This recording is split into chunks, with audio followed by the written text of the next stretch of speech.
Alhamdulillahilladzi hadana li hadza wa ma kunna linahtadiya laula an hadanallah. Asyhadu an la ilaha illallah wahdahu la syarikalah wa asyhadu anna Muhammadan abduhu wa rasuluhu la nabiyya ba'dah. Allahumma salli ala sayyidina Muhammad wa ala ali sayyidina Muhammad al-mukarram wal-muhtaram ra'isul muassasah summa ayyuhal asatiz wal asatizah. Insyaallah kita semua yang berada di tempat ini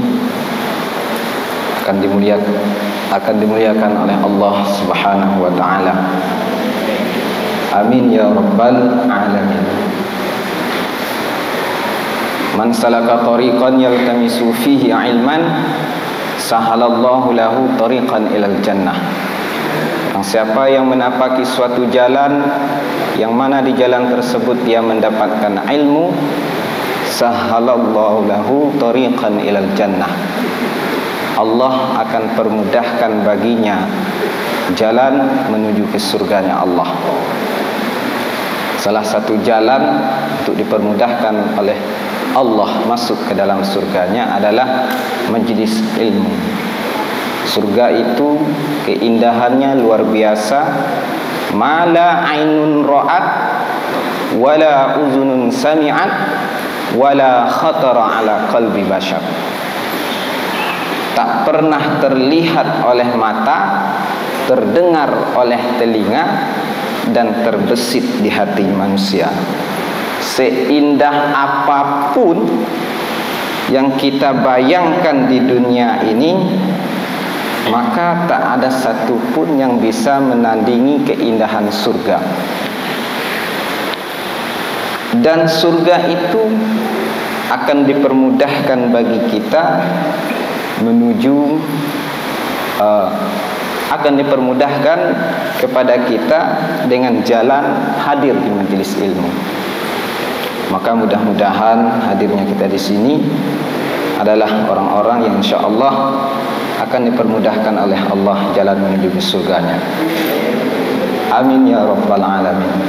Alhamdulillah, kita bersyukur kepada Allah atas curahan limpahan nikmat dan karunia-Nya sehingga kita pada pagi hari ini masih Allah berikan kesempatan di pagi yang penuh berkah, dicurahi oleh hujan yang dipenuhi dengan rahmat Allah Subhanahu wa taala. Ada yang mengatakan bahwa kemuliaan hari Jumat itu sampai kepada pagi hari Sabtu ini. Hari yang paling mulia adalah hari Jumat. Satu-satunya hari yang Allah sebutkan di dalam Al-Quran itu adalah hari Jumat. Ya ayyuhallazina amanu idza nudiya lis-sholati min yaumil jumu'ah. Kalau Allah menyebutkan suatu perkara di dalam Al-Quran, itu menunjukkan bahwa hari itu adalah hari yang mulia. Maka Allah ciptakan 7 hari. Di antara 7 hari itu, hari yang mulia adalah hari Jumat. Kita tidak hanya berada di hari yang mulia, di pagi yang mulia, lebih daripada itu kita pun berada di bulan yang paling mulia. Satu-satunya bulan yang Allah sebutkan di dalam Al-Quran adalah bulan Ramadan. Syahrul Ramadan allazi unzila fihil Quran. Maka kita berada di pagi yang mulia, di bulan yang paling mulia, di tempat yang paling mulia, berkumpul dengan orang-orang yang baik. Ini adalah sebuah kenikmatan yang besar yang Allah berikan kepada kita di pagi hari ini. Ketika Umar ibn Khattab berjalan bersama para sahabat, lalu dia melihat ada seorang laki-laki di hadapannya itu tidak punya tangan, tidak punya kaki, kulitnya pun supak. Kata Umar kepada para sahabat, wahai sahabatku, coba kalian tanya kepada sahabat kita yang satu ini, kira-kira ada tidak nikmat pada dirinya itu? Dia tengok sama sahabatnya, ya Rasulullah, nampaknya tidak ada nikmat. Mana ada nikmat? Tangan tak katik, kaki tak katik, kulitnya pun supak. Coba tengok lagi, kata Umar bin Khattab.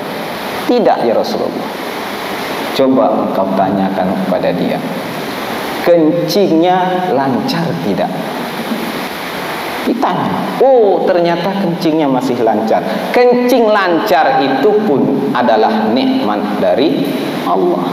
Kadang kita nggak sadar, nikmat yang seperti ini adalah nikmat yang luar biasa. Makanya dikisahkan ada salah seorang raja yang terkena penyakit susah buang air kecil. Kemudian dia panggil para tabib di sekeliling istana tersebut. Dia bertanya, wahai para tabib, kira-kira apa yang bisa menyembuh penyakitku ini? Wahai tuan raja, tabib itu kan dokter lah kalau bahasa kita, tidak? Tabibun. Kata tabib, ada wahai tuan, tapi harganya mahal. Berapa harganya? Saya bayar, kata raja, karena dia kan raja. Setengah kerajaan tuan. Mahal. Kata raja, silahkan ambil setengah kerajaan saya ini, yang penting saya bisa sembuh. Dijual setengah kerajaannya, lalu dia pun berobat, sembuh dari penyakitnya. Tidak lama kemudian muncul lagi penyakit baru. Apa penyakitnya? Kencingnya terlalu lancar. Kalau kita kencing terlalu lancar juga tidak enak. Kalau kencing tidak lancar, mana-mana kita bawa selang, lap. Coba kencing terlalu lancar juga tidak bagus. Minum air seteguk keluar.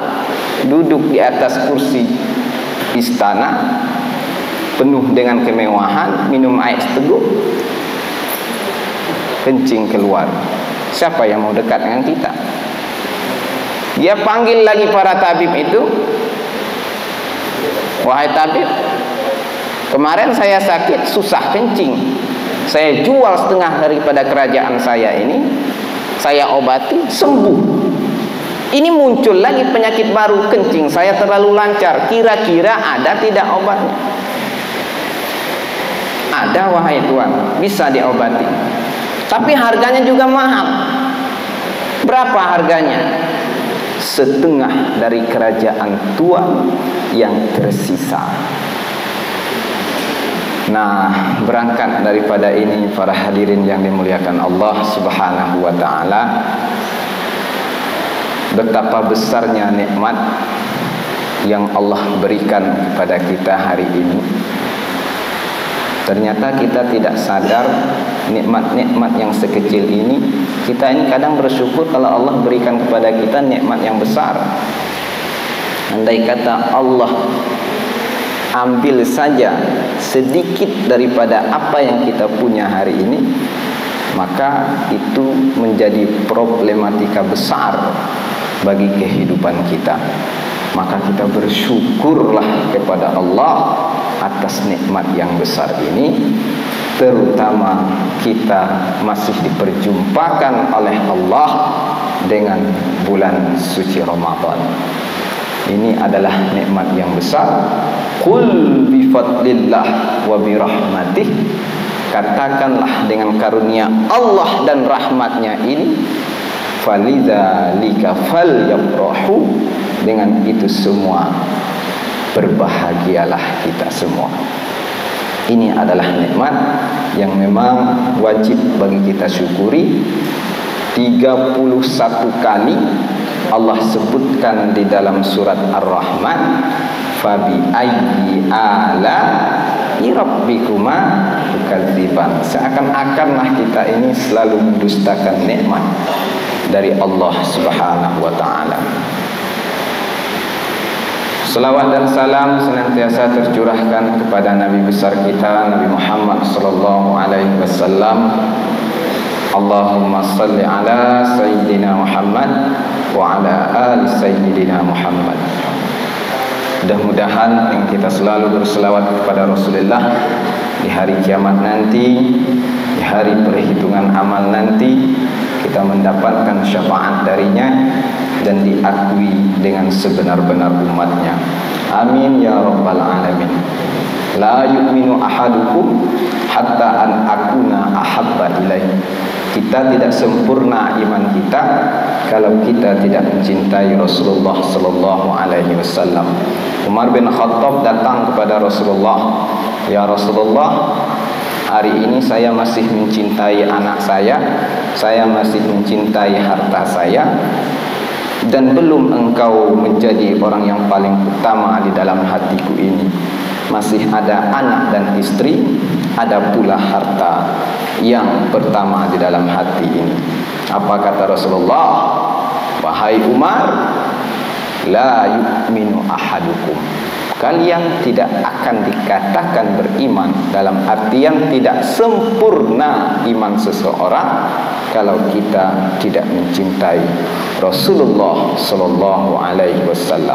Maka Umar berusaha sehingga pada akhirnya dia pun cinta dengan Rasulullah sallallahu alaihi wasallam. Man idza salaka Umar fasalaka syaitan fajjan akhar. Apabila Umar lewat di suatu jalan, maka setan pun memilih untuk menempuh jalan yang lain. Ini bukan karena memang Umar itu lebih seram daripada setan. Sesungguhnya itu setan itu takut karena betapa cintanya Umar ini kepada Rasulullah sallallahu alaihi wasallam, terutama kepada Allah Subhanahu wa taala. Jadi kalau ditanya bagaimana cara kita mencintai Rasulullah, ya kita berusahalah. Kalau kita tidak ada usaha untuk mencintai Rasulullah, bagaimana mungkin kita bisa mencintai Rasulullah sallallahu alaihi wasallam? Kita beli buku bagaimana perjuangan Rasulullah sallallahu alaihi wasallam mengembangkan agama Islam ini dengan tetesan darah, ya, bagaimana Siti Khadijah yang ketika menyusui Fatimah bukan air susu yang keluar, tetapi itu darah. 2/3 kekayaan kota Makkah milik Siti Khadijah. Ketika hendak menjelang wafat, semuanya habis tanpa tersisa sedikit pun. Kenapa? Karena semuanya diperjuangkan untuk agama Islam ini. Makanya ketika Rasulullah duduk di atas pangkuan Siti Khadijah, Rasulullah pun capek, terbaring, menetes air mata Siti Khadijah. Lalu tetesan air tersebut menempel di pipi Rasulullah sallallahu alaihi wasallam. Rasulullah terbangun dari tidurnya, dia berkata kepada Khadijah, "Wahai Khadijah, adakah engkau menyesal bersuamikan aku Muhammad? Dulu engkau wanita bangsawan, wanita kaya raya, dihormati, dihargai, disegani. 2/3 kekayaan kota Makkah ini milik engkau, wahai Siti Khadijah. Tapi hari ini semuanya itu habis. Engkau dihina, engkau dicaci, engkau pun dimaki. Adakah engkau menyesal bersuamikan aku Muhammad?" Siti Khadijah pun tersenyum mendengar ucapan Nabi ini. "Wahai Rasulullah, aku menangis bukan karena aku kehilangan harta ini, bukan karena aku dibenci oleh orang-orang ini, aku menangis.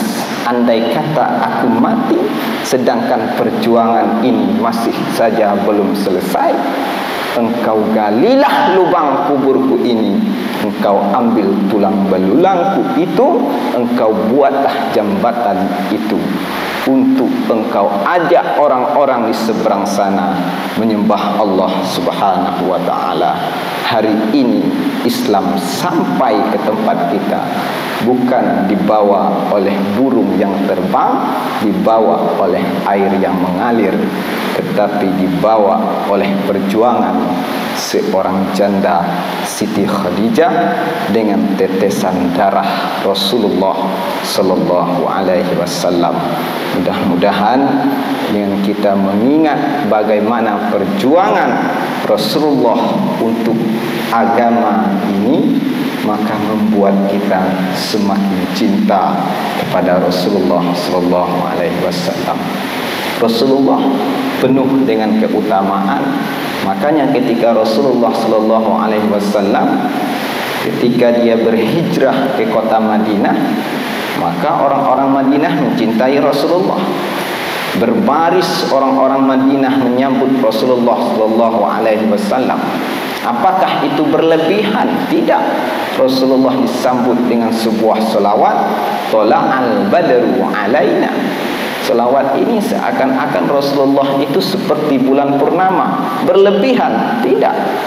Sehingga ketika Rasulullah masuk ke kota Madinah, dulu bukan Madinah namanya adalah Yastrib.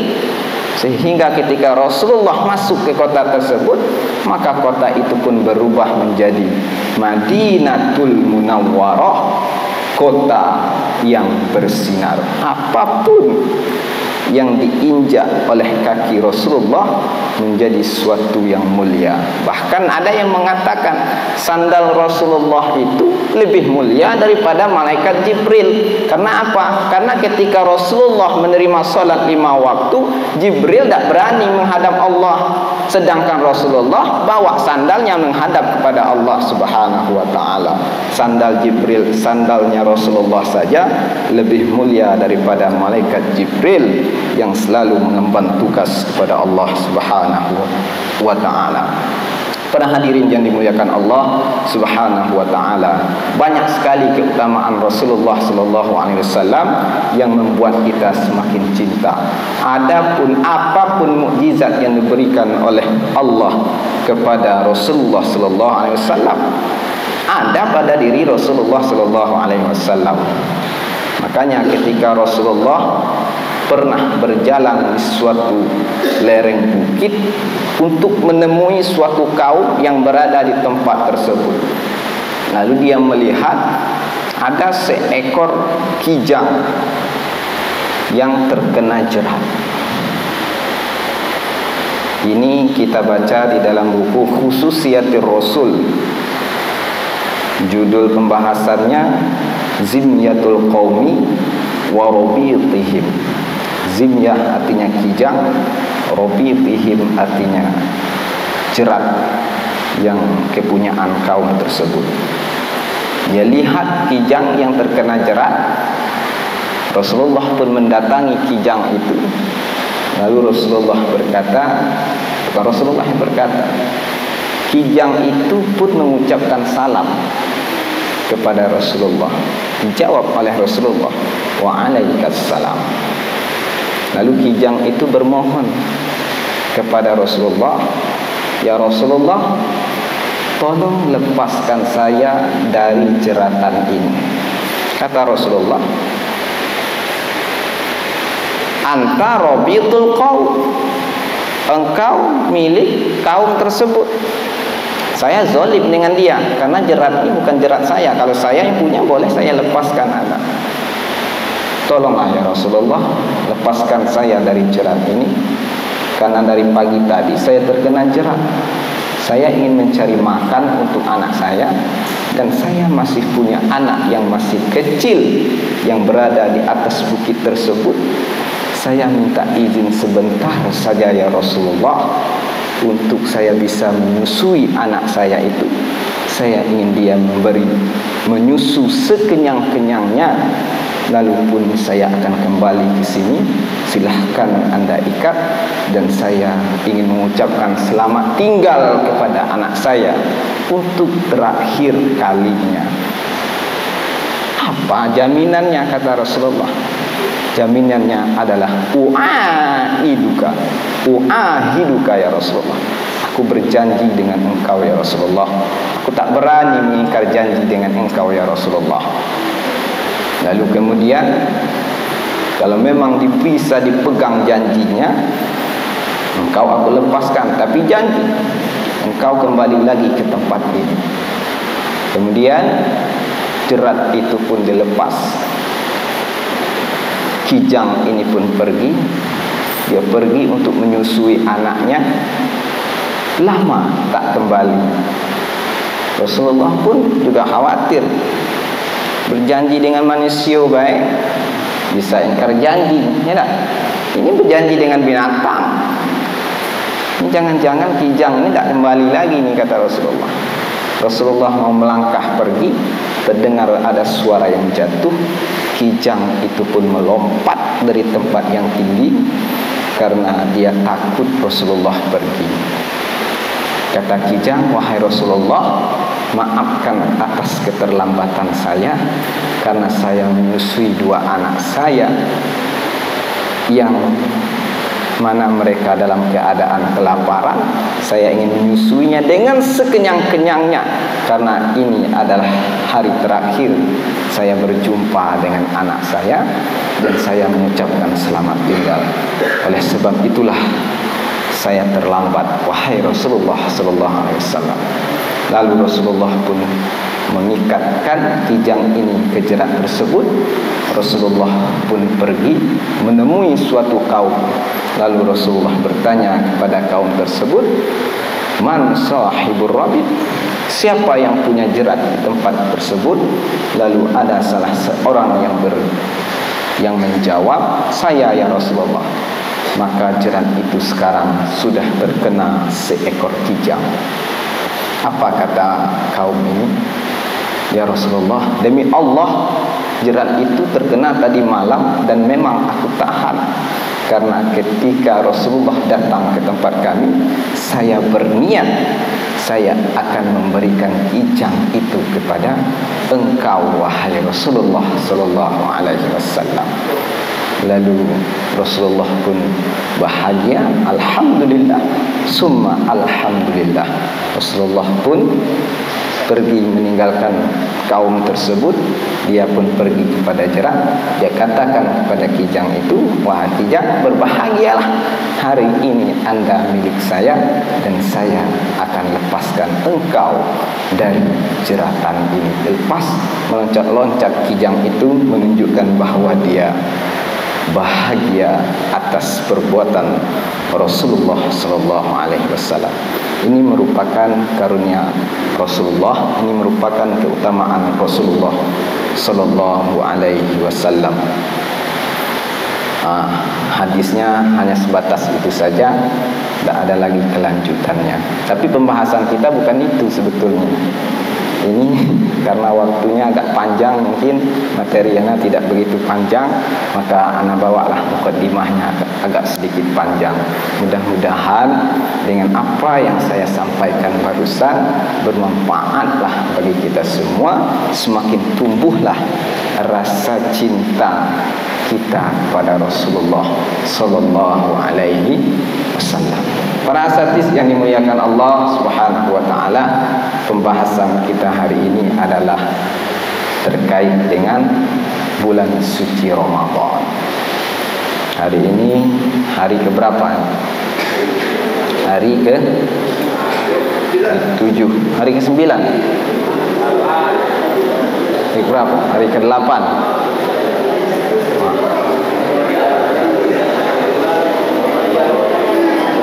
2 bulan yang lalu kita berdoa kepada Allah, Allahumma barik lana fi Rajab wa Sya'ban wa ballighna Ramadan. Ya Allah, berkahilah kami di bulan Rajab dan Sya'ban, dan sampaikanlah kami kepada bulan suci Ramadan. Bulan Rajab kita lewati, bulan Sya'ban kita lewati, kita sampai pada bulan suci Ramadan. Artinya doa kita sudah diijabah oleh Allah. Berapa banyak hamba Allah yang menengadahkan tangannya kepada Allah, minta diberkahi di bulan Rajab, minta diberkahi di bulan Sya'ban, minta disampaikan kepada bulan suci Ramadan. Tapi semua itu ada di antara mereka doanya tidak diijabah seperti apa yang dia inginkan. Tapi hari ini Allah masih mengabulkan doa kita. Tapi kita jangan senang dulu. Hari ini bukan penentu kesuksesan kita di bulan suci Ramadan. Kita lihat dulu di akhir Ramadan nanti bagaimana keadaan diri kita.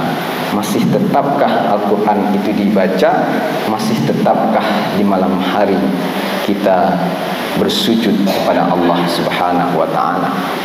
Karena kalau semua itu tidak kita lakukan lagi, itu menunjukkan bahwa kita bukanlah orang yang berhasil ketika berjumpa dengan bulan suci Ramadan ini. Wailun liman adraka Ramadan falam yukfarlah. Celaka orang yang ketemu dengan bulan suci Ramadan sementara dia tidak mendapat ampunan dari Allah Subhanahu wa ta'ala. Kata Imam Ibn Rajab Al-Hambali di dalam kitabnya Lataiful Ma'arif, para sahabat dahulu dia membagi bulan itu, 12 bulan itu dibagi dua. 6 bulan setelah Ramadan dia berdoa, ya Allah terimalah amal ibadahku di bulan Ramadan. 6 bulan sebelum masuk kepada bulan suci Ramadan, ia juga berdoa, ya Allah sampaikanlah saya kepada bulan suci Ramadan. Sahabat, karena begitu keutamaan Ramadan itu sangatlah luar biasa. Pembahasan hari ini adalah Quran surah Al-Baqarah ayat 183.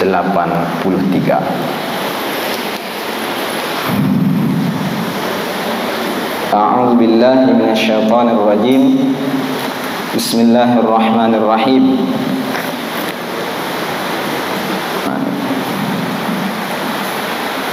Ya ayyuhalladzina amanu kutiba alaikumusiyam kama kutiba alal ladzina min qablikum la'allakum tattaqun. Ini kita bahas tafsirnya dikit para asatidz. Sebenarnya ana bukan ahli tafsir. Ana mengambil kalam para ulama. Ana baca bukunya, pedomannya ini ana baca juga buku Tafsir Ibnu Katsir, Tafsir Jalalain. Kemudian ana dengarlah kalam-kalam ulama berkaitan dengan ini. Jadi tidak hanya satu kitab referensi pembahasan ini, ada beberapa kitab yang ana ambil yang sebetulnya redaksinya saja yang berbeda, namun tujuannya sama. Ya ayyuhalladzina amanu, ketika Allah memerintahkan kita berpuasa, maka yang dipanggil itu adalah orang-orang yang beriman. Ini adalah panggil kesayangan. Makanya kita itu kalau memanggil teman itu janganlah dengan panggilan yang tidak baik. Ini nama teman bagus, nama tetangga kita bagus, saudara bagus, dipanggil dengan nama yang tidak baik. Ini akan kita pertanggungjawabkan di hadapan Allah Subhanahu wa ta'ala. Allah saja panggil kita dengan amanu. Mungkin ada di antara kita yang bertanya, amanu orang-orang yang beriman, mukminun juga orang beriman. Kenapa di saat Allah memerintahkan puasa ini Allah menggunakan kalimat amanu, orang-orang yang beriman? Ini kalau kita ingin menjadi ulama tafsir, ahli di bidang tafsir, ini menjadi perhatian besar bagi mereka. Ketika muncul dua bahasa yang sama, namun ketika menyebutkan ini menggunakan ini, menyebutkan ini menggunakan ini, ada apa dengan kedua ini? Itulah para ahli tafsir itu, mereka memang butuh ilmu yang luar biasa sampai tahap penafsiran ini, sehingga mereka disebut dengan ahli tafsir. Amanu, orang-orang yang beriman, sama dengan kalau mukmin sama dengan analoginya seperti ini Bapak Ibu. Bukan Bapak Ibu, para asatis wal asatizah. Orang yang bernyanyi dengan penyanyi itu beda. Ya tak? Kalau bernyanyi semua orang bisa nyanyi. Masalah fales enggak fales itu lain. Fales apa namanya? Ya, maksudnya nadanya itu enggak ini, ya, enggak masuk itu kan. Apa namanya? Saya kurang bahasa Inggris nih. Bahasa-bahasa intelek itu memang di bawah rata-rata. Semua orang bisa nyanyi, tapi tidak semua orang itu penyanyi. Ya dah. Nah, begitupun dengan kita ini semua orang mukmin. Makanya, tapi tidak semua orang amanu, pelaku iman itu sendiri. Makanya puasa ini tidak semua orang yang bisa puasa. Penting iman ini. Kita bahagia, kita semua ini mudah-mudahan terpanggil di dalam ayat ini. Ya ayyuhallazina amanu. Dengan iman itulah yang akan masukkan kita ke dalam surga. Mana yang dulu iman dengan ilmu? Mana asatis? Mana yang penting iman dengan ilmu? Hah? Ada ilmu, ada iman. Mana yang lebih dulu? Hah?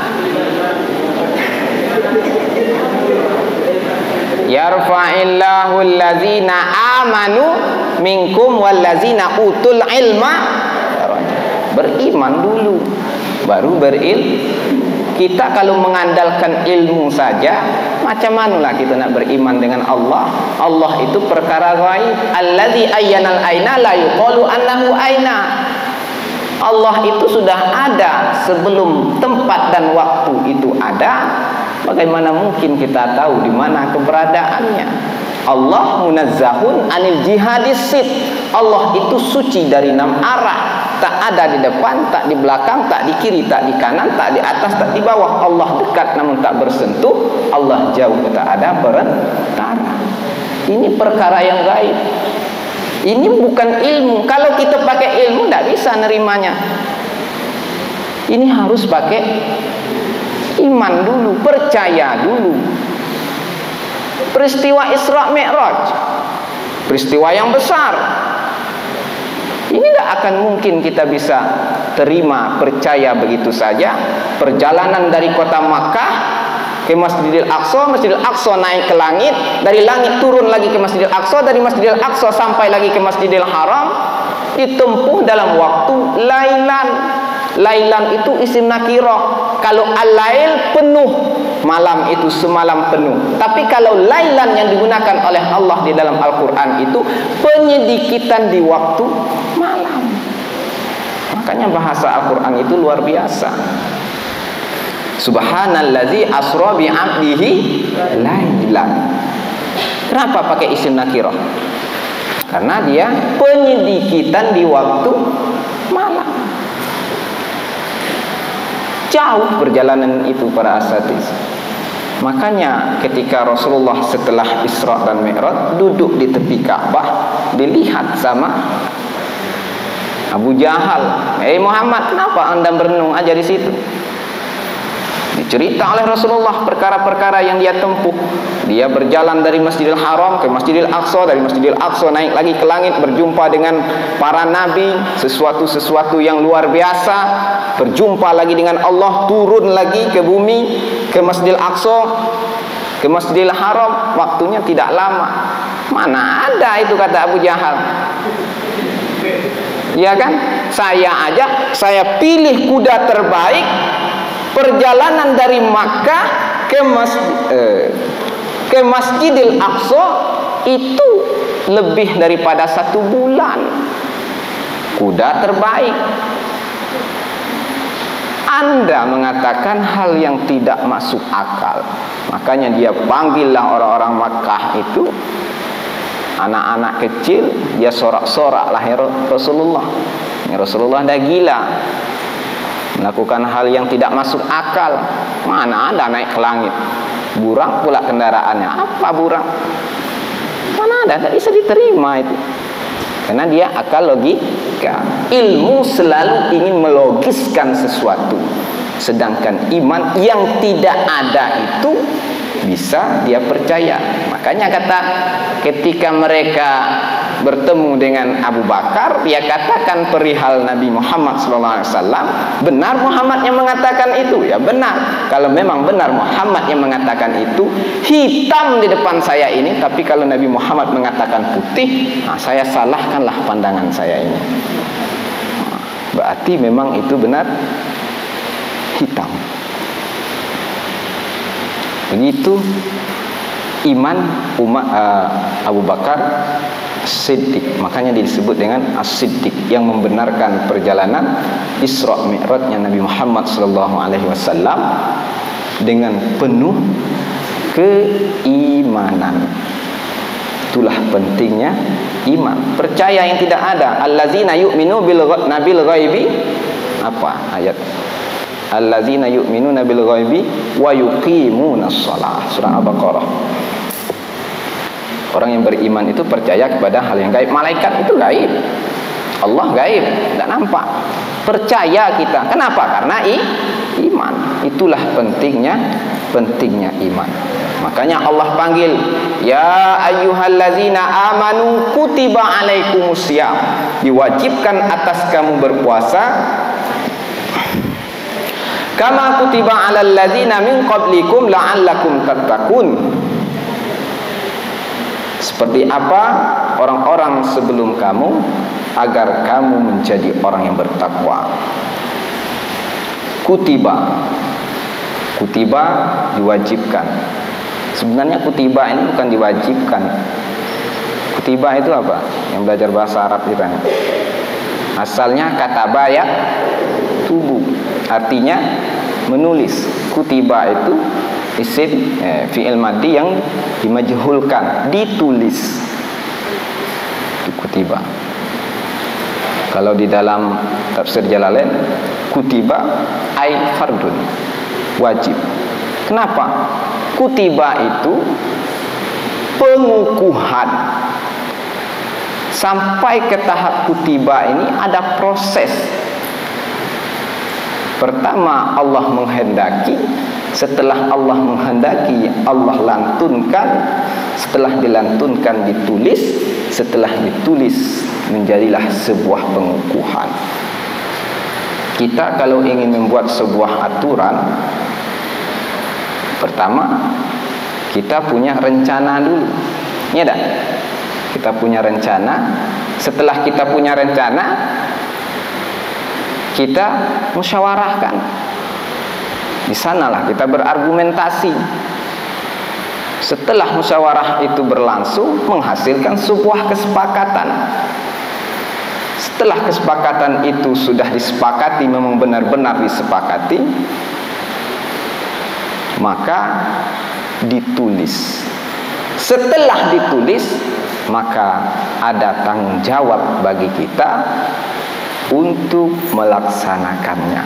Nah, begitulah kenapa bahasa Allah ini menggunakan kutiba. Pertama Allah berkehendak, setelah Allah berkehendak Allah lantunkan. Setelah Allah lantunkan melalui malaikat Jibril, kemudian ditulis. Ditulis berarti sudah kukuh. Setelah kukuh, maka adalah kewajiban bagi kita melaksanakan tugas tersebut. Itulah kenapa menggunakan kutiba. Ya ayyuhalladzina amanu kutiba alaikumusiyam,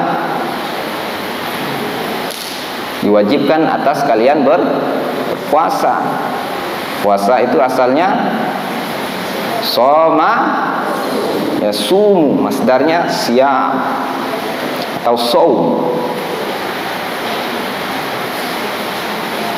Puasa itu kalau secara bahasa artinya apa? Imsak. Imsak artinya menahan. Apapun yang kita tahan itu bisa bermakna puasa.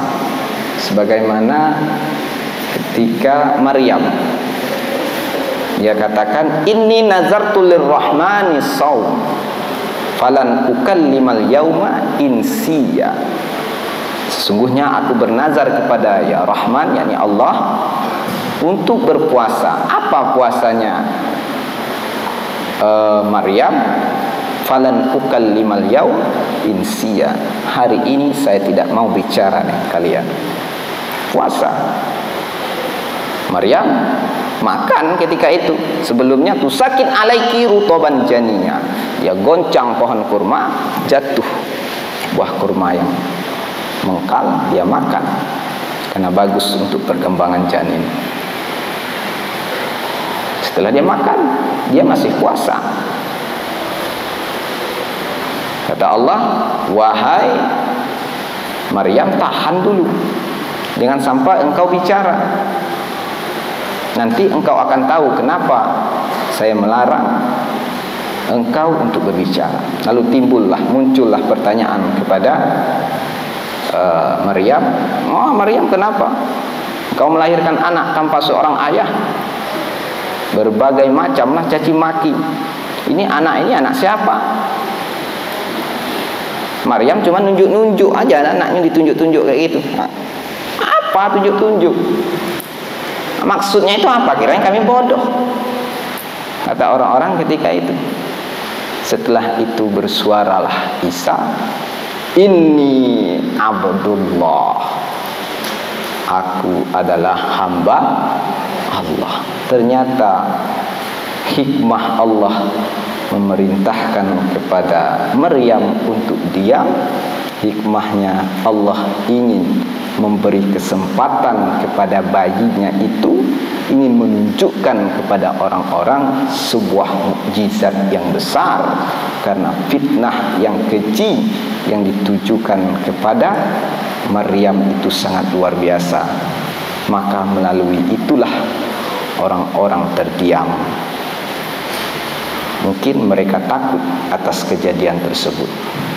Nah, itu juga puasa. Nanti kalau kita nahan narkoba yang kita tahan, puasa kita. Kita makan tanpa minum, makan kita, minum tidak. Nah, berarti puasa. Puasa dari apa? Puasa dari minum. Jadi secara bahasa artinya imsak, menahan. Tapi kalau secara istilah, secara syariat, kalau di dalam tafsir Ibnu Katsir, menahan dari makan dan minum, menahan dari bersetubuh, tahan dulu. Kalau di bulan Ramadan, kalau tidak sengaja, kalau tidak sengaja tidak apa-apa, lupa. Tapi kalau disengaja, 2 bulan berturut-turut, tidak. Nah, kalau nggak sengaja tidak apa-apa. Menahan dari makan dan minum, kemudian bersetubuh dengan niat yang ikhlas karena Allah. Itu kalau secara syariat. Nah, kalau di dalam fikih Fathul Qorib, syarah matan Taqrib, kata Abul Qasim Al-Ghazi, puasa itu imsakun an muftirin biniyatin makhsusatin jami'an hari qabilin lisaumi min muslim akil tahir min haidin wa nifas. Puasa itu menahan dari sesuatu yang bisa membatalkan puasa dengan niat yang khusus di sepanjang hari, yang bisa menerima puasa tersebut dari orang yang berakal, orang Islam, suci dari haid dan nifas. Itulah yang disebut dengan puasa menurut syariat. Ya ayyuhalladzina amanu kutiba alaikumusiyam kama kutiba alal ladzina min qablikum la'allakum tattaqun. Sebagaimana diwajibkan atas orang-orang sebelum kamu. Dalam tafsir ini katakan orang-orang sebelum kamu itu ahlul kitab, Nasrani dan Yahudi. Itu mereka juga berpuasa, tapi puasanya saja mungkin yang tidak sama dengan kita. Bagaimana puasanya? Allah a'lam. Yang jelas mereka juga ada kewajiban berpuasa. Diwajibkan orang-orang kepada orang-orang sebelum kamu, la'allakum tattaqun. Harapannya adalah takwa. Takwa itu imtisalu awamirillah wajtinabun nawahi. Takwa itu menjalankan perintah Allah, menjauhi larangannya. Itu takwa. Itulah harapan kita ini. Kenapa kita puasa? Harapannya kita bisa menjadi orang yang bertakwa. Orang beriman banyak, tapi bertakwa jarang. Coba kita tanya, percaya tak dengan Allah? Percaya katanya. Iyalah percaya. Karena dia punya iman. Tapi kenapa dia masih saja mencuri, berzina, para pejabat, memakan uang rakyat? Pasti kita tanya, dia tahu siapa Allah yang menciptakan langit dan bumi? Kenapa dia bisa melakukan itu? Karena tidak takwa. Jadi berangkat dari takwa ini, kita bisa menjalankan perintah Allah ini dengan baik dan benar, dan itulah yang akan menghantarkan kita ke surganya Allah Subhanahu wa ta'ala. Kata Imam Ali bin Abi Thalib, takwa itu al-khawfu minal jalil, takut kepada Allah, wal amalu bitanzil, beramal dengan yang diturunkan oleh Allah, yakni Al-Quran. Kemudian yang ketiga, ar-ridho bil qalil, ridho dengan yang sedikit, wal isti'dadu liyaumir rahil, bersiap-siap untuk menghadap kematian. Hasil takwa itu Allah sebutkan di dalam Al-Quran. Bertakwalah kalian kepada Allah, la'allakum tuflihun. Kita akan menjadi orang yang beruntung. Wattaqullah wa yu'allimukumullah. Bertakwa kepada Allah, maka Allah tambah ilmu kamu, Allah beri pengalaman, Allah akan beri kepada kita pengetahuan. Bertakwa kita kepada Allah, wa may yattaqillah yaj'al lahu makhraja, Allah mudahkan urusan kita, wa yarzuquhu min haitsu la yahtasib, Allah berikan kepada kita rezeki dari jalan yang tak disangka-sangka. Kemudian apa lagi? Wasari'u ila maghfiratin mir rabbikum wa jannatin arduhas samawati wal ard. Untuk apa semua itu dibentangkan kepada kita? Untuk siapa itu? Uiddat lil muttaqin. Semuanya itu dipersiapkan untuk orang-orang yang bertakwa. Jadi harapan puasa ini, mudah-mudahanlah kita semua yang hadir di depan ini nanti adalah benar-benar kita ini menjadi orang yang bertakwa, yang diharap-harapkan semua hamba yang beriman kepada Allah Subhanahu wa ta'ala. Para hadirin yang dimuliakan Allah Subhanahu wa ta'ala, saya ada waktunya saja. Sampai jam berapa? Ada beberapa ayat. Lalu ayat yang kedua, ya, pembahasan puasa ini termasuk ayat yang kedua. Kalau surah Al-Baqarah ayat 184, kata Allah, ayyaman ma'dudat. Ayyaman ma'dudat itu beberapa hari. Kenapa muncul ini?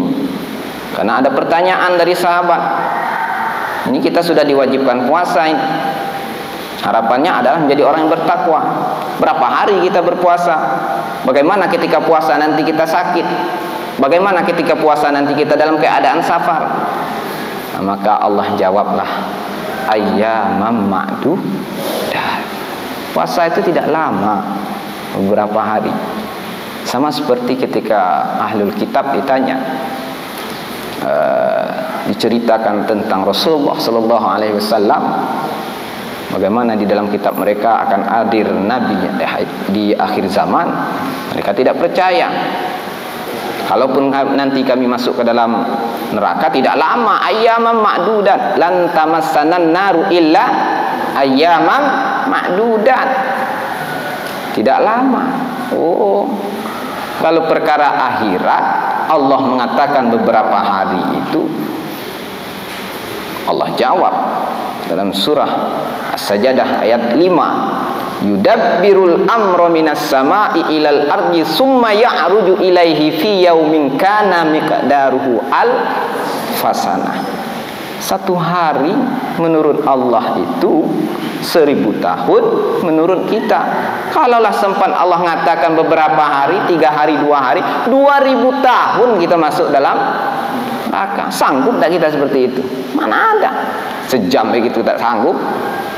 Banyak kata kalau kita masih kecil dulu, kata orang tua, mau dibakar sama api neraka. Api neraka itu kalau dia gugus sebesar cabai, hancur semua dunia ini. Wah, panas.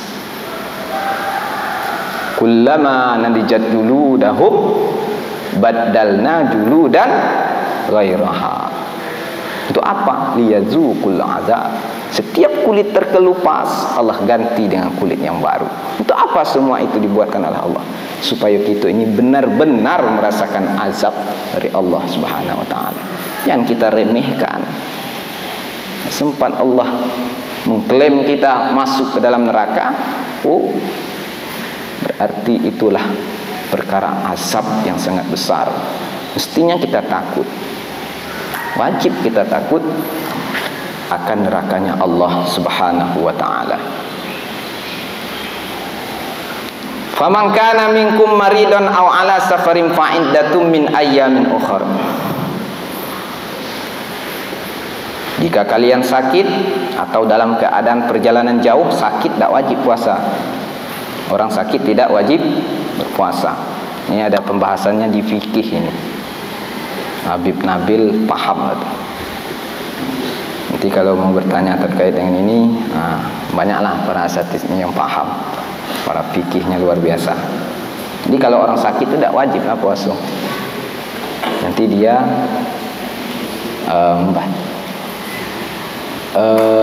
faman kana minkum maridan aw ala safar, orang yang dalam keadaan safar, perjalanan jauh. Berapa perjalanan jauh itu? Dalam mazhab Syafi'i 84 km. Pokoknya jangan kurang dari 83 lah. 83, 84 sampai 89. Pokoknya sekitar begitu, maka orang disebut dengan safar. Berapa hari dia batal puasanya? Boleh.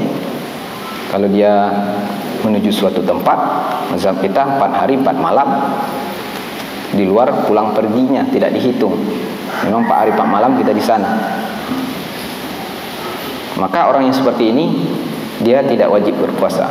Fa'iddatum min ayyamin ukhra, tapi mengganti di hari yang lain. Maka ini adalah rukhsah yang luar biasa dari Allah Subhanahu wa taala. Wa 'alal ladzina yutiqunahu fidyatun ta'amu miskin. Dan orang-orang yang berat melakukan puasa tersebut, orang-orang yang berat ini siapa? Perempuan menyusui, perempuan hamil, orang tua. Orang tua itu yang kita paksakan puasa. Di umur 70 tahun ceramah pula kita depan dia, dah tua dah puasa. Alah, mereka tak wajib lagi puasa. Kita yang mewajibkannya. Zolim kita dengan orang tua. Fidyatun ta'amu miskin. Orang-orang yang berat di dalam puasanya itu, maka baginya adalah fidyah. Berapa fidyahnya itu? 1/4 dari zakat. Berapa zakat itu? Satu sa'. Satu sa'. Berarti ambil 1 sa' itu 4 mud. Berarti 1 mud. 1 mud itu sekitar 6 on atau 7 on. Batal 1 hari, kasih. Batal 1 hari, kasih. Kalau mazhab kita Syafi'i setiap hari kita kasih 1 mud setiap hari yang kita batal. Boleh tak nasi bungkus? Ini hilap para ulama. Nasi bungkus. Kadang nasi bungkus itu kesempatan ngasih dengan orang yang besar, dia tak kenyang. Bukan sampai kenyang. Memberi orang miskin sampai kenyang. Kadang nasi bungkus itu dikit isinya. Makanan pokok. Kalau kita mazhab Syafi'i ingin kalau kita mau aman, kasihlah beras. Jangan beras yang baik. Kasihlah ada dikit-dikit cabai, minyak supaya dia bisa memasak, dicampur dengan nasi dia makan. Kenyang. Itu. Satu hari satu hari satu fidyah. 2 hari 2 fidyah.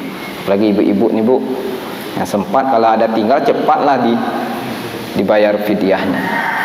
Kalau ibu hamil,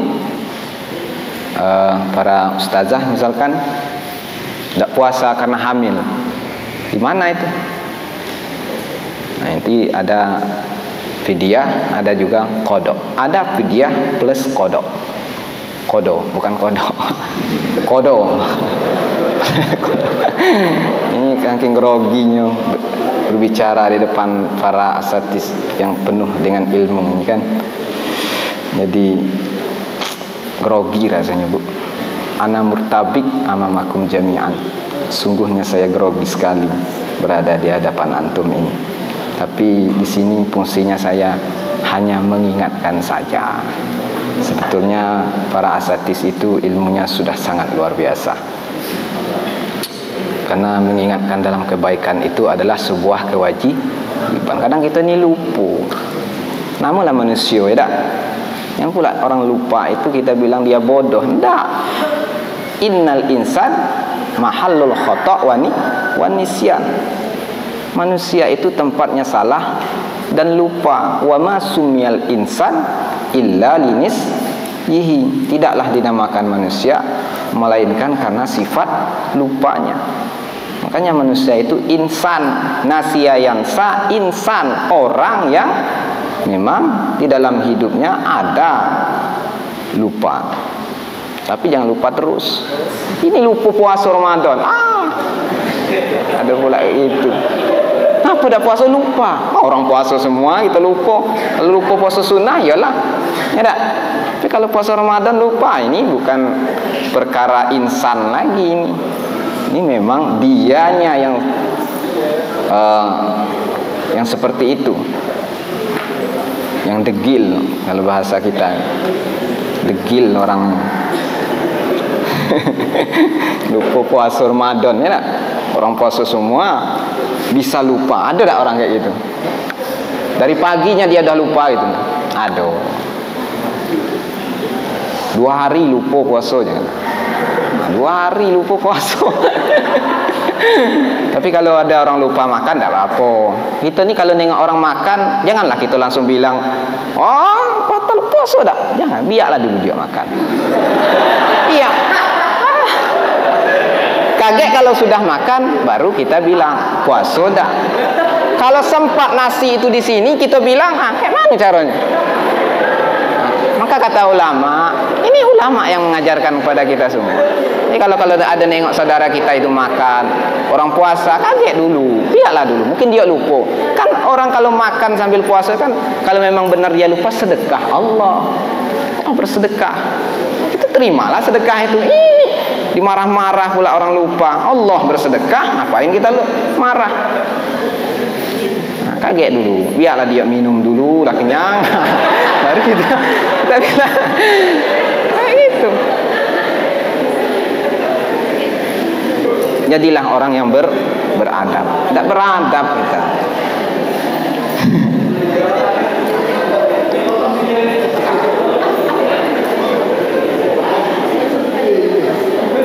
Kemudian faman tatawwa'a khairan fahuwa khairullah. Barang siapa yang ingin berbuat baik, artinya di sini artinya apa? Tetapi barang siapa dengan kerelaan hatinya mengerjakan kebajikan, maka itu lebih baik baginya. Fidyah tadi kan kita kadarkan 6 on atau 7 on atau 1 orang miskin yang kita berikan makan. Kalau kita mau lebih dari itu baik. Lebih daripada itu lebih baik bagi kita. Jangan sampai kurang. Mau ngasih, kan kita punya kewajiban 1 orang 1 puasa, kita kasih 2 orang, bagus. Ini faman tatawwa'a fahuwa khairullah. Kemudian wa antasumu khairul lakum, Dan ketika kalian berpuasa, ketika menghadapi kesulitan, mau juga kita puasa, itu lebih baik bagi kita. Mentang-mentang fidyah, dikit fidyah, itulah isi mulut kita. Lagi fidyah ini biasanya ibu-ibu yang fidyahnya. Nah, dikit-dikit fidyah, dikit-dikit fidyah. Pokoknya belum puasa itu fidyah, itulah isi mulutnya. Apalah satu bungkus nasi katanya, satu mud beras 6 on. Puasa seharian tidak makan, nahan haus. Itu wa antasumu khairul lakum in kuntum ta'lamun, jika kalian mengetahuinya. Kalau kita tahu keutamaan puasa itu, tidak mau orang tinggal puasa itu. Ada riwayat yang sahih dari Imam Ahmad, Ibnu Majah, Ibnu Hibban, dari Abu Salamah, riwayat yang sahih. Ada 2 orang sahabat yang mana ketika itu dia baru masuk Islam. Setelah dia masuk Islam, datang perintah jihad. Berdua ini ikut berperang. Yang satunya syahid, mati. Yang satunya selamat, dan dia juga ikut berjihad. Kemudian setahun setelah itu, barulah kawannya ini nyusul. Dia meninggalnya tidak syahid. Setahun setelah teman yang mati syahid tadi. Kata Abu Talhah, ini dari Abu Talhah, ketika Abu Talhah bermimpi melihat 2 orang sahabatnya di depan pintu surga. Kata dia mendengar suara, Abu Talhah mendengar suara memanggil 2 orang sahabatnya. Yang dipanggil duluan itu adalah orang yang mati setahun setelah itu tadi, bukan orang yang jihad tadi.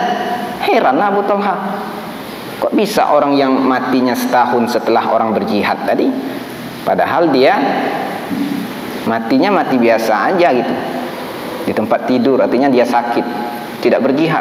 Kenapa dia yang dipanggil oleh Allah duluan? Harusnya yang berjihad tadi. Bangunlah.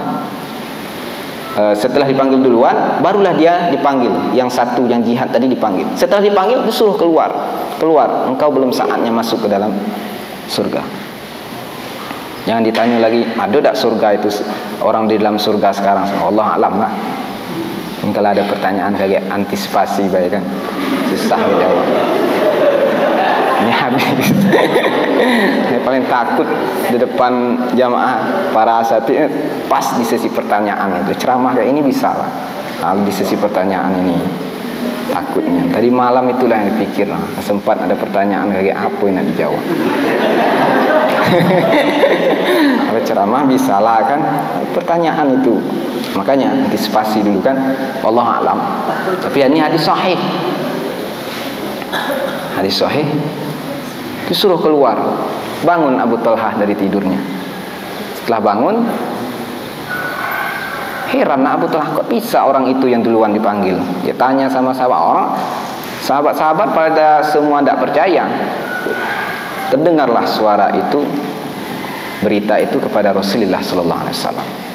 Kemudian Abu Talhah menceritakan perihal ini. Tak perlu engkau heran wahai Abu Talhah.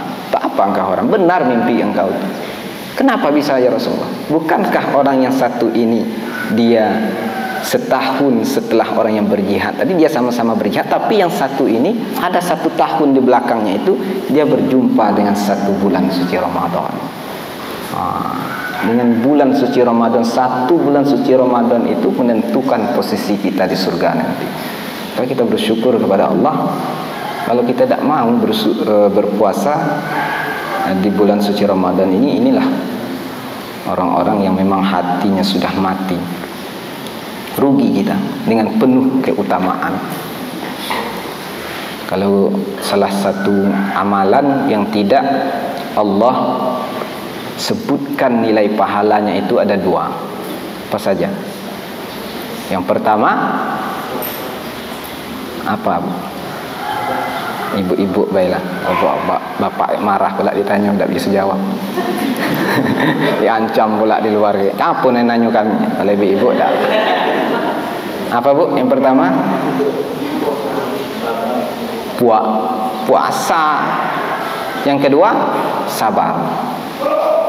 Kedua-duanya itu bisa kita dapatkan di bulan suci Ramadan. Puasa, melalui hadis qudsi Rasulullah mengatakan, Allah berfirman, Rasulullah SAW bersabda, as-saumu li wa ana ajzi bih. Puasa itu milikku, aku yang akan membalasnya. Pahalanya tanpa batas. Makanya di dalam hadis itu dikatakan puasa, Anda tidak tahu juga riwayatnya sahih atau tidak. Kalau puasa sunnah itu sama dengan pahalanya puasa wajib. Yang wajib dilipat gandakan sampai 70 kebaikan. Itu kalau kita puasa. Kalau puasanya itu Allah tidak katakan. Ini surprise bagi kita semua. Ya kan? Betul lah surprise. Salah lah ya. Apa bang? Surprise.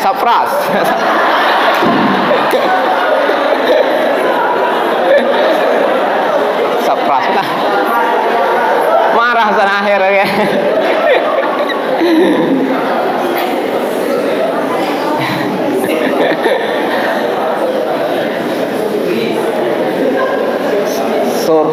Surprise. Saya ini susah nian, Pak. Surprise apa? Susah nian nyebut bahasa-bahasa intelek ini, bahasa-bahasa akademis nih kan. Awak ke gaya-gaya lamu lah ceramah, gaya-gaya orang-orang tua di dusun lah. Ini bahasa-bahasa ini. Ini amalan yang spesial biar aman gitu kan. Amalan yang spesial. Kalau puasa, innama yuwaffas sabiru na ajrahum bighairi hisab. Orang-orang yang bersabar pahalanya tanpa batas. Puasa juga tanpa batas. Karena saking besarnya pahala puasa itu Allah simpan dulu. Sama dengan kita. Seorang suami mau ngasih hadiah dengan istrinya. Kalau harganya itu mahal, 3 hari dia iming-iming dengan istrinya itu. Abang ada hadiah bagus, mahal. Istrinya 3 hari 3 malam tidak tidur dengar berita itu. Kalau sempat harganya murah buat istri kita tidak tidur, habis kita dipukul. Pas 3 hari setelah itu diajak singgah di warung lontong, makan lontong. Ini apanya? Ini yang spesial itu gitu kan? Apa gitu kan?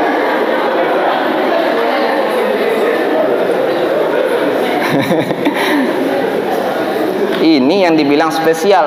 Ajak makan lontong, apalah harga lontong itu. Bukan berarti penjual lontong itu hina, tidak. Harganya 10.000, tidak perlulah kita sampai membuat sebuah keistimewaan luar biasa gitu kan, seakan-akan itu.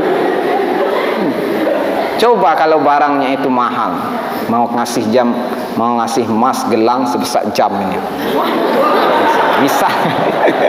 Ya kan, kita simak kayak ceramah depan anak-anak gitu, sebesar jam ini. Nah, itu kalau kita simpan, jangan kita kasih dulu, supaya istri itu memang senangnya luar biasa. 3 hari sebelumnya kita bilang, ini ada hadiah yang luar biasa, saya tidak mau ngasih sekarang, nanti ada saatnya. Sampailah saatnya, tutup matanya, ya dibawa ke tempat yang sepi tapi bagus gitu.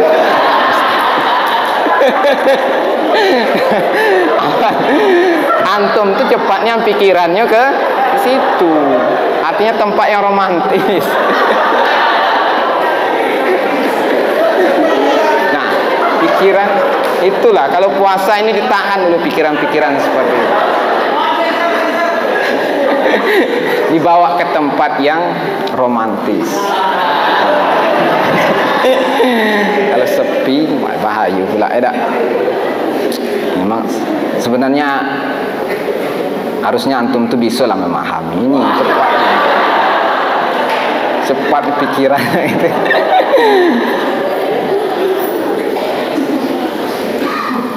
Jadi ketika kita buka matanya, istri kita melihat, ada gelang besar terbuat dari emas.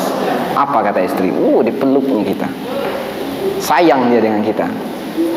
Karena ini hadiah yang spesial. Begitulah Allah. Dengan pahala puasa ini tidak mau Allah langsung berikan, oh ini tidak. Makanya pahala orang yang berpuasa itu farhatani, dua kebahagiaan. Bahagia pertama ketika indah iftari, ketika berbuka. Bahagia ketika berbuka.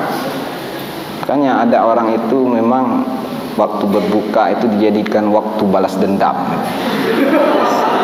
Seharian tidak makan, inilah waktu balas dendam. Sepertinya bukan seperti itu juga. Kulu washrobu walatus ribu. Makan dan minumlah, jangan berlebih-lebih. Nah, ini dari jam 5 itu keluar, pulang jam 6 mencari makanan. Cari makanan. Penuh rumah kita, akhirnya mubazir. Orang yang membazir temannya syaitan. Bahagia kita, boleh kita bahagia saat berbuka. Yang kedua adalah inda liqa'i rabbi, ketika berjumpa dengan Allah.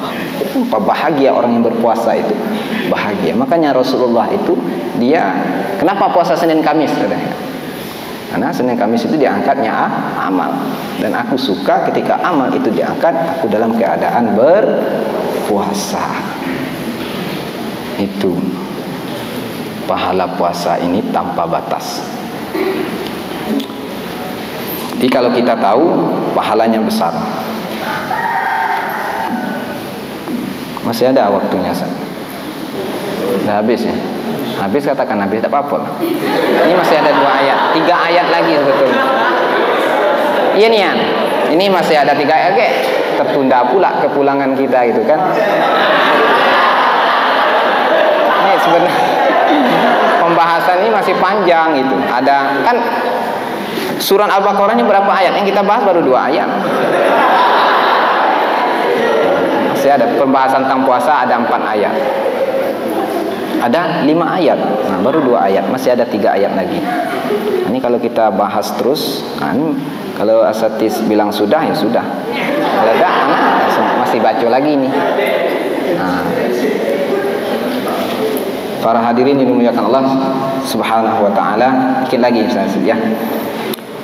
Kemudian ayat selanjutnya, syahrul ramadan allazi unzila fihi al-Qur'an hudan linnas wa bayyinatin minal huda wal furqan faman syahida minkum asy-syahra falyasum wa man kana maridan aw ala safarin fa iddatun min ayyamin ukhra yuridullahu bikumul yusra wa la yuridu bikumul usra wa litukmilul iddata wa litukabbirullaha ala ma hadakum wa la'allakum tashkurun. Bulan Ramadan adalah bulan diturunnya Al-Qur'an, ya. Sebagai petunjuk bagi manusia, juga sebagai penjelas bagi kita semua, ya, sebagai pembeda antara yang hak dengan yang batil. Barang siapa yang menyaksikan puasa tersebut, falyasum, berpuasalah. Wa man kana maridan aw ala safarin fa iddatun min ayyamin ukhra. Barang siapa yang sakit atau dalam keadaan safar, maka gantilah di hari yang lain. Sebetulnya kenapa Allah memerintahkan kita puasa? Apakah Allah ingin membinasakan kita, menyusahkan kita? Tidak. Yuridullahu bikumul yusra wa la yuridu bikumul usra. Allah itu sebetulnya ingin memudahkan kita, tidak menyusahkan kita. Wa itukmilul iddata, maka sempurnakanlah hitungan puasamu itu setelah puasa itu selesai. Wa litukabbirullah, bertakbirlah kita kepada Allah Subhanahu wa taala. Wallahu ala wa litukabbirullah ala ma hadakum, atas hidayah, bertakbirlah kalian atas hidayah yang diberikan oleh Allah, wa la'allakum tashkurun, agar kalian menjadi orang yang bertakwa. Ayat yang selanjutnya satu lagi, ini yang menjadi perhatian kita. Kalau orang-orang ahli tafsir itu, kenapa diselipkan ayat tentang doa di sela-sela ayat Ramadan? Coba kita cek. Allah ayat 183, 84, 85, 87 masih Allah berbicara tentang Ramadan. 186-nya Allah berbicara tentang doa.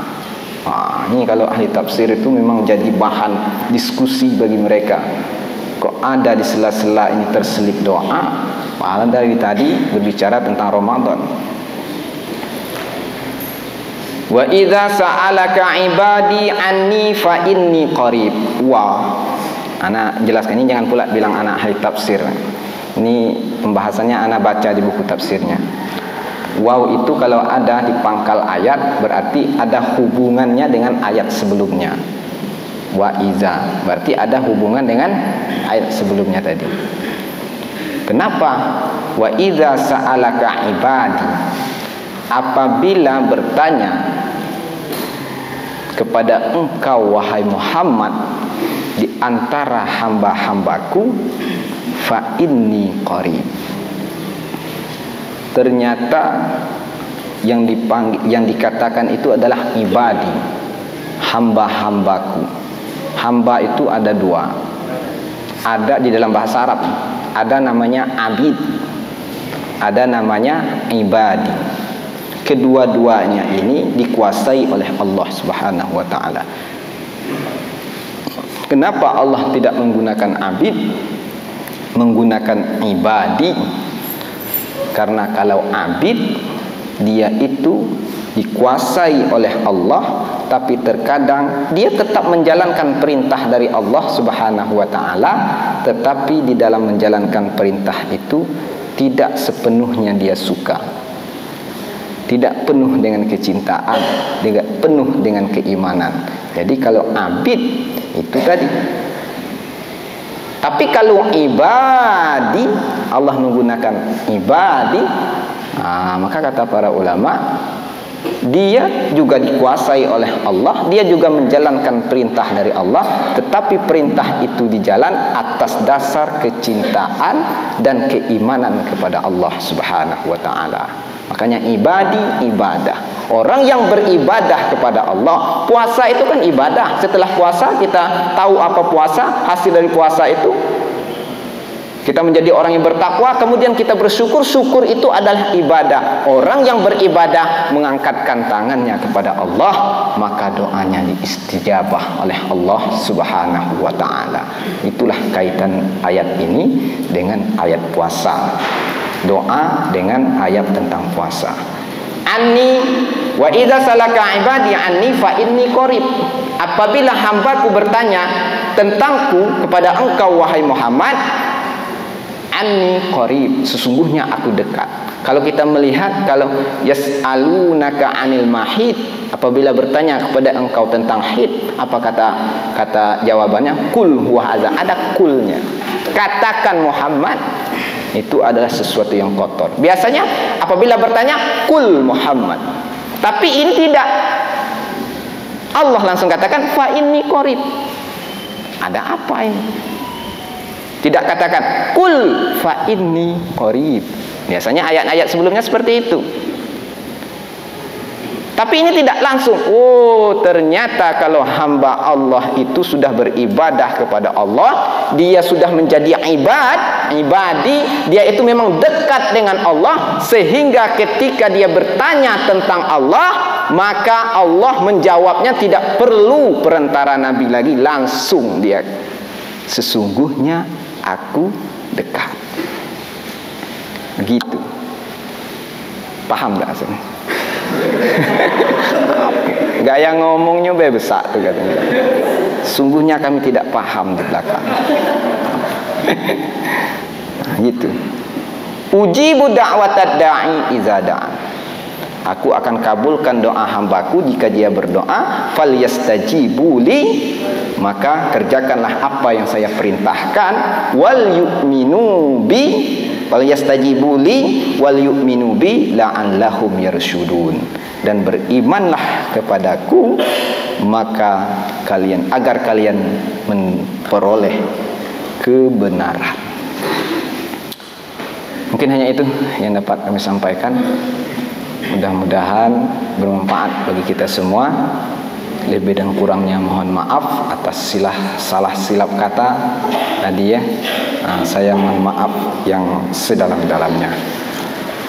Wabillahi taufiq wal hidayah. Wassalamualaikum warahmatullahi wabarakatuh.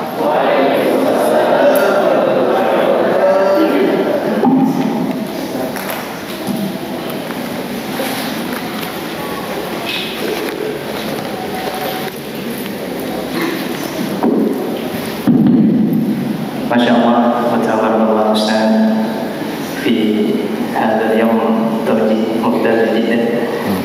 insyaallah bibarakatillahi ta'ala sallallahu alaihi jalla ila Allah ta'ala azza wa jalla. Amin Allahumma amin. Baik, ayuhal asatidz, kita buka sesi tanya jawab. Barangkali dari asatidz maupun asatidza ada yang ingin ditanyakan, tafadhol dulu.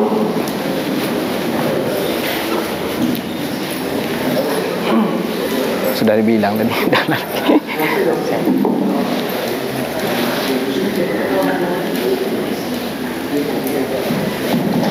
Ada lagi? Dah tutup lagi. Banyak yang ditanya. Ya, Ustaz Ayub.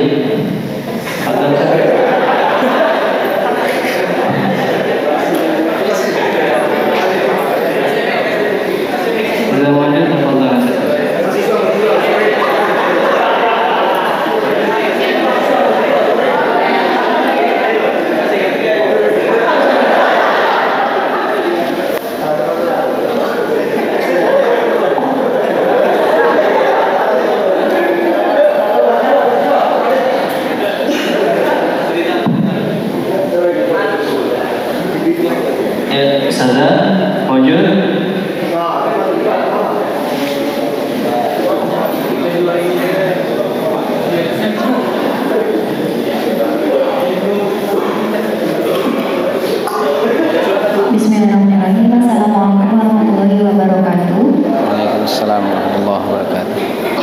Ustaz, Ana mau bertanya, untuk ibu hamil dan menyusui, tadi kan dijelaskan ada yang fidyah, ada juga yang harus qada.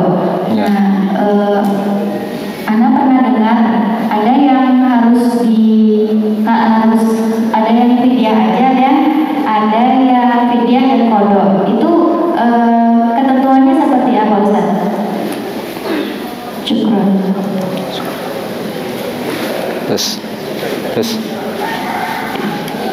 Tes satu. Dengar ya? Tes. Mana ya? Tes. Syukran. Jazakillah pada ibu yang bertanya.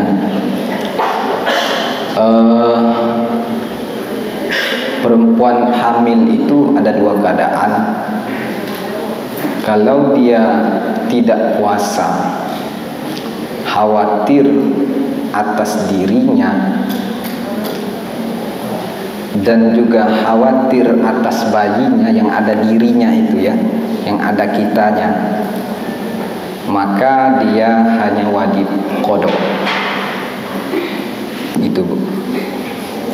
Ibu puasa, anak ibu khawatir dengan ibu tidak sehat, khawatir juga anaknya nggak sehat, maka itu hanya wajib diqada. Kalau dia tidak puasa atas dirinya saja, misalkan dirinya, anaknya sehat, tapi takut dia tidak sehat, maka dia hanya wajib mengqada. Tapi kalau dia tidak berpuasa karena anaknya, maka qada plus fidyah. Nah gitu. Kenapa tidak puasa?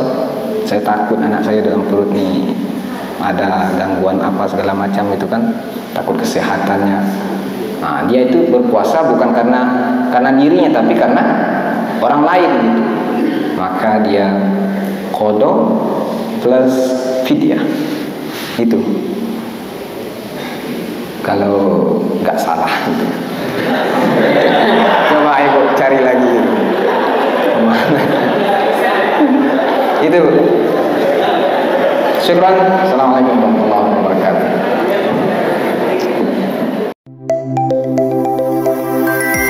Nurul TV,